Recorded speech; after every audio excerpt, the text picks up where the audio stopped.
വയനാടിക്കാണെന്നും പറഞ്ഞാണ്ട് എന്റെ വീട്ടിൽ നിന്ന് വിളിച്ചെത്തി കൊണ്ടുവന്ന വന്ന് ഇപ്പൊ എടത്തിന്നറിയോ? എടത്തി മൈസൂരെത്തി.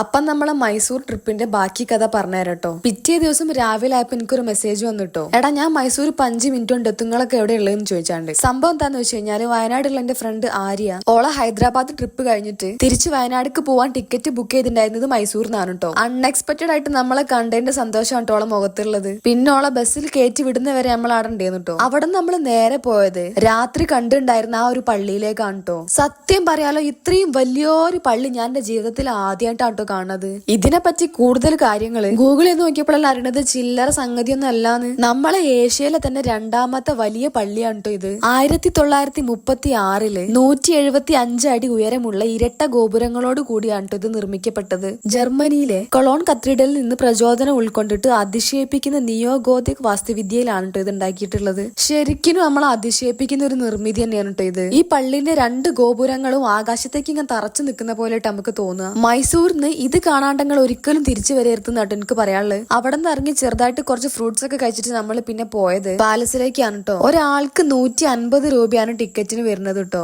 ഒന്ന് കണ്ണ് തള്ളി ഇറങ്ങിയതേ ഉള്ളൂ കേട്ടോ. അപ്പോത്തിന് ഇത് അടുത്തത്. ശരിക്കും ഇതൊക്കെ നേരിട്ട് കാണുമ്പോ ഉണ്ടല്ലോ എന്റെ മനസ്സുകൂടെ പല ചിന്തകളും ഇങ്ങനെ കടന്നു പോകട്ടോ. ഒരു നഗരത്തിൽ തന്നെയുള്ള 2 വ്യത്യസ്തമായിട്ടുള്ള കെട്ടിടങ്ങൾ. ആ പള്ളിയിൽ നിന്നാണെങ്കിലും ഈ പാലസിൽ നിന്നാണെങ്കിലും ഒരുപാട് കാര്യങ്ങൾ നമുക്ക് മനസ്സിലാക്കാണ്ട് കേട്ടോ. ഈ പാലസ് കണ്ടപ്പോ എനിക്ക് മനസ്സിലായി വെറുതെ അന്നത്തെ കാലത്തെ സിംഹാസനത്തിന് വേണ്ടി ആൾക്കാർ കച്ചറുണ്ടാക്കിയെന്ന്. ഇത് കഴിഞ്ഞ് നമ്മൾ എങ്ങോട്ടാ പോയത് എന്നുള്ളത് അടുത്ത വീഡിയോയിൽ പറയാട്ടോ. നിങ്ങൾ മൈസൂർ പോയപ്പോ എടുത്ത ഫോട്ടോ കയ്യിലുണ്ടെങ്കിൽ ഒന്ന് കമന്റ് ചെയ്യണേ. അപ്പൊ ശരി, ബൈ.